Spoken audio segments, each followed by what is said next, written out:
Assalamualaikum warahmatullahi wabarakatuh. Kami dari kelompok 2 akan menganalisis mengenai buku tematik kelas 2 tema 2. Anggota dari kelompok 2 ada Amalia Salsa Saparina dengan NIM 2006681, Putri Sofiatul Maula dengan NIM 2008312, Nida Hanifah dengan NIM 2008653, dan yang terakhir ada Lin Helina dengan NIM 2008952. Lalu yang akan dibahas oleh kelompok 2 ada perbandingan KTSP dan kurikulum 2013. Yang kedua ada materi pembelajaran IPS pada buku tematik kelas 2 tema 2. Yang ketiga ada metode penyampaian pembelajaran IPS di kelas 2. Dan yang terakhir ada media pembelajaran IPS di kelas 2 SD. Untuk itu mari kita simak videonya. Assalamualaikum warahmatullahi wabarakatuh. Perkenalkan, nama saya Putri Sofiatul Maula, NIM 2008312. Di sini saya akan menjelaskan mengenai perbandingan kurikulum 2006 atau KTSP dan kurikulum 2013 pada pembelajaran IPS di SD. Nah, kurikulum 2006 atau dikenal dengan model KTSP, kurikulum tingkat satuan pendidikan, yakni model umum yang berisi kerangka acuan dan model kurikulum lengkap yang langsung diaplikasikan ke dalam satuan pendidikan. Kurikulum 2006 atau KTSP ini juga merupakan modifikasi dari model kurikulum yang sudah ada. Kurikulum ini memuat berupa standar isi dan standar kompetensi. Dalam struktur kurikulum tingkat satuan pendidikan SD memuat 8 mata pelajaran ditambah muatan lokal, yang diantaranya terdapat mata pelajaran IPS. Lanjut ya ke kurikulum 2013. Untuk kurikulum 2013, khususnya untuk SD, adalah bersifat tematik integratif. Dalam pendekatan ini, mata pelajaran IPA dan IPS sebagai materi pembahasan pada semua mata pelajaran. Prosesnya, tema-tema yang ada pada dua pembelajaran itu diintegrasikan ke dalam sejumlah mata pelajaran. Untuk IPA menjadi materi pembahasan pelajaran bahasa Indonesia, matematika, dan lain-lain. Kemudian untuk IPS menjadi materi pembahasan pelajaran PPKN, bahasa Indonesia, dan lain-lain. Kurikulum 2013 ini bertujuan untuk mempersiapkan manusia Indonesia agar memiliki kemampuan hidup sebagai pribadi dan warga negara yang beriman, produktif, kreatif, inovatif, dan efektif, serta mampu berkontribusi pada kehidupan bermasyarakat, berbangsa, bernegara, dan peradaban dunia. Dalam kurikulum 2013 memuat berupa kompetensi inti dan kompetensi dasar, di mana kompetensi inti ini dirancang dalam 4 kelompok yang saling terkait serta menjadi acuan dari kompetensi dasar dan harus dikembangkan dalam setiap peristiwa pembelajaran secara integratif. 4 kelompok itu berkenaan dengan sikap keagamaan, sosial, pengetahuan, serta penerapan pengetahuan. Nah, yang kedua kan ada kompetensi dasar. Konten atau kompetensi yang terdiri atas sikap, keterampilan, dan pengetahuan yang bersumber pada kompetensi inti yang harus dikuasai peserta didik. Kompetensi dasar ini dikembangkan dengan memperhatikan karakteristik peserta didik, kemampuan awal, serta ciri dari suatu mata pelajaran. Kemudian lanjut ya ke perbedaan materi pembelajaran IPS di SD pada kurikulum 2006 atau KTSP dan kurikulum 2013 untuk kelas 2, yaitu sebagai berikut. Untuk kurikulum 2006 atau KTSP, dalam buku IPS untuk SD atau MI kelas 2 yang ditulis oleh Jatmiko dan Wi pada tahun 2019 memuat hal-hal berikut. Pada semester 1 ada 3 bab ya. Nah, yang pertama ada bab 1 tentang dokumen. Siswa di sini diharapkan dapat memahami pengertian dokumen sebagai benda berharga dan contoh dokumen juga. Kemudian pentingnya memelihara dokumen serta cara memelihara, kemudian bagaimana merawat sebuah dokumen juga. Nah, yang kedua ada bab 2 tentang cerita. Siswa di sini diharapkan dapat bercerita di depan kelas, teman, ataupun keluarga mengenai peristiwa yang berkesan dan mengetahui bahwa foto serta dokumen termasuk sumber cerita. Dengan bercerita tersebut bertujuan agar siswa dapat melatih kepercayaan pada dirinya. Nah, yang terakhir pada semester 1 ada bab 3 tentang peristiwa. Siswa diharapkan mampu bercerita peristiwa-peristiwa yang terjadi pada dirinya pada masa lalu, baik peristiwa yang menyenangkan maupun menyedihkan. Kemudian memahami urutan peristiwa penting, hubungan antar peristiwanya, serta bagaimana pengaruh peristiwa pada masa lalu. Nah, di yang semester 2 ya sekarang ada 3 bab juga. Yang pertama bab 4 tentang keluarga. Siswa diharapkan dapat mengetahui makna keluarga dan silsilahnya lalu bagaimana kedudukan dan perannya sebagai anggota keluarga. Lanjut ke bab 5 tentang pengalaman. Siswa diharapkan dapat saling bercerita terkait pengalamannya sebagai anggota keluarga dan bagaimana melaksanakan peran tersebut. Jadi di sini tuh siswa akan saling bertukar pikiran gitu antar siswa yang lainnya bagaimana perannya di keluarga. Dengan begitu mereka akan melaksanakan peran yang mereka belum laksanakan serta akibat jika tidak melaksanakan peran dengan baik. Nah, yang terakhir di semester 2 ini ada bab 6 tentang kerjasama. Siswa diharapkan dapat memahami apa itu kerjasama dan bagaimana manfaatnya, serta bentuk-bentuk kerjasama. Dengan begitu, siswa dapat menerapkan kerjasama baik antar anggota di kelas, keluarga, maupun antar tetangga di lingkungan masyarakat. Nah, lanjut ya di kurikulum 2013. Dalam buku tema 2 kelas 2 SD atau MI yang berjudul Bermain di Lingkunganku yang ditulis oleh Novianti dan kawan-kawan tahun 2014 memuat hal-hal berikut. Yang pertama, subtema 1 tentang bermain di lingkungan rumah. Di sini siswa diharapkan untuk dapat bertanggung jawab terhadap dirinya gitu. Apabila sedang sakit, ya berarti tidak boleh bermain di keluar rumah dulu. Maka bermainnya dapat dilakukan di rumah bersama ibu ataupun ayah, seperti bermain yang ada di rumah. Contohnya kayak bermain belanja-belanjaan gitu. Nah, yang kedua subtema 2 tentang bermain di rumah teman. Siswa di sini diharapkan dapat bekerja sama antar teman yang lain ketika melakukan permainan. Kayak misalkan ngelakuin tarik tambang gitu, berarti kan harus ada kerjasama. Nah, yang ketiga ada subtema 3 tentang bermain di lingkungan sekolah. Siswa diharapkan dapat mengenal berbagai permainannya beragam dengan saling bercerita antar teman terkait permainan-permainannya di daerahnya, serta kemudian dapat mempraktekannya. Jadi antar siswa yang lain tuh saling bertukar pikiran gitu tentang permainan yang ada di daerahnya masing-masing. Nah, yang terakhir ada subtema 4 tentang bermain di tempat wisata.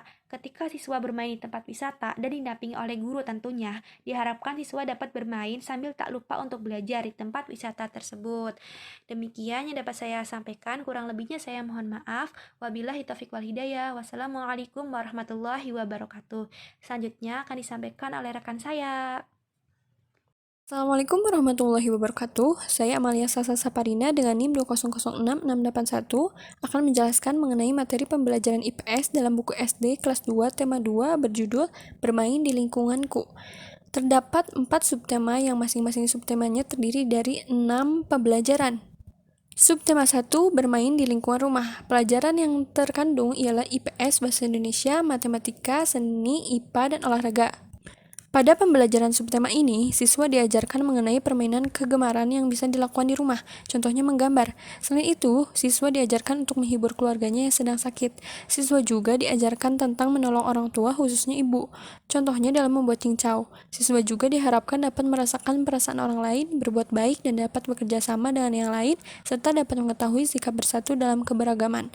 Karakter yang dikembangkan ialah cinta keluarga, peduli sesama, pandai berhitung, percaya diri, patuh pada orang tua, simpati dan empati, aktif, peka terhadap lingkungan sekitar, berbuat baik, membantu sesama, cinta keluarga, dapat bekerja sama, bertanggung jawab, dan toleransi.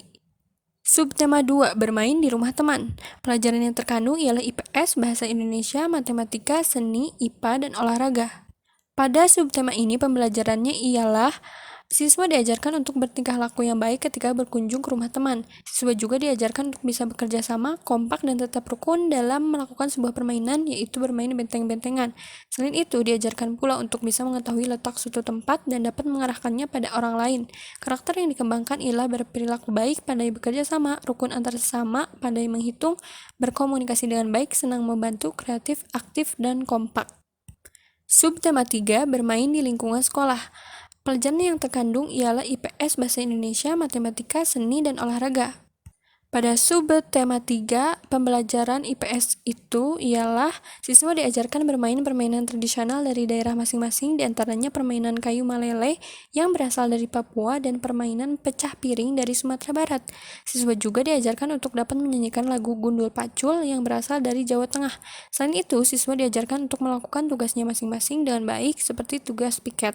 Karakter yang dikembangkan ialah cinta budaya sendiri, berkomunikasi dengan baik, kreatif, inovatif, senang membantu, kompak, rukun, menjunjung persatuan, percaya diri, mematuhi aturan dan mandiri, pandai bekerja sama, jujur, tanggung jawab, serta tidak suka pertengkaran. Subtema 4, bermain di tempat wisata. Pelajaran yang terkandung ialah bahasa Indonesia, matematika, IPS, seni, dan IPA. Pada pembelajaran di subtema 4 ini, siswa diajarkan untuk dapat bekerja sama saat melakukan perjalanan wisata ke pantai. Selain itu, siswa diajarkan mengetahui tempat, biaya, waktu pelaksanaan berwisata. Siswa juga diajarkan untuk mempersiapkan sendiri barang-barang yang mereka perlukan untuk pergi ke pantai dan teliti atas barang bawaannya. Siswa juga diajarkan untuk membantu teman yang kesusahan dan diajarkan untuk mensyukuri ciptaan Tuhan. Lalu, siswa diajarkan untuk selalu mendengar apa yang dikatakan guru saat di pantai, menolong satu sama lain supaya pekerjaan lebih mudah, serta jangan membuang sampah sembarangan. Karakter yang dikembangkan ialah bekerja sama, percaya diri, mandiri, teliti, kreatif, cinta lingkungan, senang membantu, patuh pada guru, dan pandai bersyukur. Sekian dari saya, materi selanjutnya akan dilanjutkan oleh teman saya. Wassalamualaikum warahmatullahi wabarakatuh. Assalamualaikum warahmatullahi wabarakatuh. Perkenalkan, nama saya Lin Herlina dengan NIM 2008952. Di sini saya akan menjelaskan tentang metode pembelajaran IPS kelas 2 SD. Sebelumnya, metode pembelajaran merupakan satu rencana penyajian secara menyeluruh dengan memperhatikan susunan pendekatan tertentu. Metode juga dapat diartikan sebagai cara pendekatan untuk melakukan suatu pekerjaan. Nah, metode pembelajaran ini merupakan suatu jembatan penghubung antara teori dan juga teknik. Berbagai upaya dilakukan oleh guru untuk menunjang hasil pembelajaran yang maksimal. Terdapat beberapa metode pembelajaran IPS untuk kelas 2 SD. Di antaranya yaitu yang pertama ada metode ceramah. Metode ceramah ini efektif untuk menyampaikan pengertian dari suatu materi dan juga menyampaikan informasi. Karena metode ceramah ini merupakan salah satu metode pembelajaran dengan komunikasi yang menggunakan lisan. Oleh karena itu, jika guru akan menggunakan metode ini, ia harus benar-benar siap karena apabila dari awal hingga akhir kelas selesai hanya menggunakan metode ceramah saja, kemungkinan murid akan merasa bosan dan juga tidak memberi perhatian kepada guru yang sedang menyampaikan materi pembelajaran. Adapun tujuan dari penggunaan metode pembelajaran ini adalah yang pertama, mendorong siswa untuk memahami lebih banyak isi dari materi pembelajaran, yang kedua menyampaikan pokok materi dan pembahasan yang terdapat dalam materi pembelajaran, yang ketiga mengarahkan siswa untuk belajar mandiri, dan yang terakhir memperkenalkan siswa terhadap hal-hal yang baru.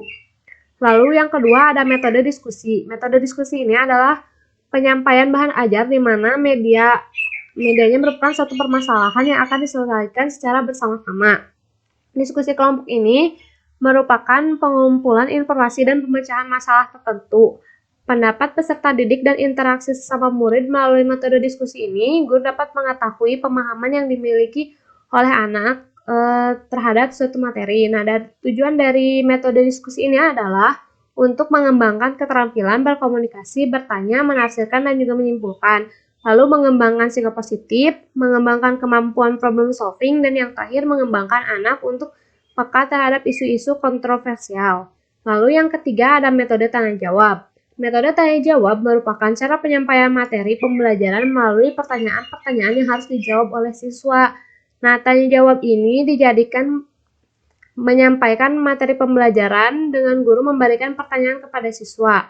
Dalam penggunaan metode pembelajaran ini, guru dan siswa sama-sama berperan aktif. Adapun tujuan penggunaan metode pembelajaran ini yaitu mengetahui pemahaman siswa, yang kedua membimbing siswa untuk memiliki keterampilan kognitif dan juga keterampilan sosial, yang ketiga mendorong siswa untuk mengemukakan pikirannya, dan yang terakhir adalah membimbing dan mengarahkan jalannya diskusi. Lalu yang keempat ada metode role playing. Nah, metode role playing adalah cara penyampaian materi dengan bermain peran. Anak akan bermain peran sesuai dengan tokoh yang ia perankan. Secara singkat, bermain peran ini merupakan cara untuk mendramatisasikan atau cara bertingkah laku seseorang di dalam posisi yang membedakan peranan masing-masing. Menurut Zuhairini, metode role playing ini merupakan bentuk metode pengajaran dengan memerankan cara tingkah laku dan berhubungan sosial. Metode role playing ini lebih ditekankan pada kenyataan-kenyataan yang ada di mana para murid diikut sertakan dalam memainkan peran tersebut. Nah, tujuan dari metode role playing ini adalah melatih keberanian anak untuk bermain, lalu menarik perhatian anak untuk menjalani kehidupan, dan yang ketiga melatih anak untuk dapat menarik kesimpulan sesuai pemahaman yang mereka lihat. Dan yang terakhir adalah melatih anak untuk dapat menyusun pikirannya. Lalu yang kelima ada metode pemberian tugas. Metode pemberian tugas merupakan metode yang banyak digunakan oleh para guru untuk menyampaikan materi kepada anak dalam proses pembelajaran sesuai dengan fungsi sekolah sebagai wadah edukasi. Nah, adapun tujuan dari metode pemberian tugas ini adalah untuk membangun rasa tanggung jawab kepada anak. Lalu yang kedua ada dapat memenuhi sendiri informasi yang telah ditemukan. Yang ketiga menjalani sikap kerjasama, memperbanyak keterampilan anak. Yang kelima siswa terangsang untuk dapat berpikir kritis. Lalu siswa terintegrasi dan untuk menyelesaikan masalah baru dalam situasi yang berbeda. Yang terakhir ada hasil belajar dirasa lebih bermutu dikarenakan dilengkapi dengan beberapa latihan. Lalu yang terakhir ada metode simulasi. Nah, metode simulasi ini merupakan metode pemberian tugas kepada siswa agar dapat dikerjakan dengan mempelajari dan menggunakan sekumpulan fakta dan juga konsep. Nah, ada 3 macam metode simulasi. Yang pertama ada metode simulasi permainan. Metode ini biasanya siswa dikerjakan dalam kelompok secara aktif, terlibat dalam kelompok dan secara aktif terlibat dalam proses pembelajaran mengajar. Lalu yang kedua ada metode simulasi. Nah, simulasi ini adalah model dinamis dari gejala fisik atau sosial. Murid memainkan peran tertentu sebagai operator peralatan dan membuat keputusan seakan-akan mereka terlibat benar-benar dalam simulasi yang nyata. Lalu yang terakhir ada permainan peran. Siswa akan memainkan suatu peran tertentu dan dengan memainkan peran tersebut dia memperoleh suatu pengertian yang lebih baik tentang diri orang yang memainkan itu serta motif yang mempengaruhi tingkah lakunya. Bermain peran biasanya diharapkan kepada tujuan yang lebih efektif. Mungkin sekian yang dapat saya sampaikan. Selanjutnya akan disampaikan oleh rekan saya. Assalamualaikum warahmatullahi wabarakatuh. Saya Nida Hanifa dengan NIM 28653 akan menjelaskan tentang media pembelajaran IPS di kelas 2. Yang pertama ada pengertian media pembelajaran. Menurut Heinik, Molenda, dan Russell pada tahun 1993, media merupakan saluran komunikasi. Mereka mencontohkan media ini dengan film, televisi, diagram, bahan tercetak, komputer, dan instruktur. Contoh pesan media dapat dipertimbangkan sebagai media pembelajaran apabila pesan-pesan dalam rangka mencapai tujuan pembelajaran. Dalam arti lain, media ialah alat atau benda yang digunakan dalam proses pembelajaran untuk mempermudah guru dalam mengajar dan siswa belajar. Yang dimaksud media dalam pengajaran IPS ialah suatu alat atau benda yang digunakan oleh guru dan siswa dalam proses pembelajaran IPS, sehingga materi pembelajaran dapat sampai dan diterima oleh siswa secara utuh dan mendalam atau tidak verbalis. Media pembelajaran memiliki 2 unsur, yaitu yang pertama unsur peralatan atau perangkat keras, dan yang kedua adalah unsur pesan yang dibawanya. Unsur peralatan atau perangkat keras adalah sarana atau peralatan yang digunakan untuk menyajikan pesan tersebut. Sementara unsur pesan adalah informasi atau bahan ajar dalam tema atau topik tertentu yang akan disampaikan atau dipelajari oleh anak. Nah, dengan demikian, sesuatu baru bisa dikatakan media pembelajaran jika sudah memenuhi 2 unsur tersebut. Media pembelajaran sangatlah penting digunakan oleh guru karena dalam proses belajar akan lebih berhasil apabila anak proaktif dalam proses pembelajaran tersebut. Sebab yang menjadi pusat kegiatan dalam pembelajaran bukanlah gurunya, melainkan siswa. Artinya, dalam hal ini mengandung pengertian perlunya berbagai fasilitas belajar termasuk media pembelajaran. Dan berikut ini adalah macam-macam media pembelajaran IPS. Yang pertama ada benda langsung. Benda langsung tuh contohnya seperti guru menerangkan hasil bumi yang terdapat di daerah Lampung seperti kopi, lada. Guru lalu membawa berupa buah kopi dan membawa benda berupa buah kopi dan buah lada secara langsung.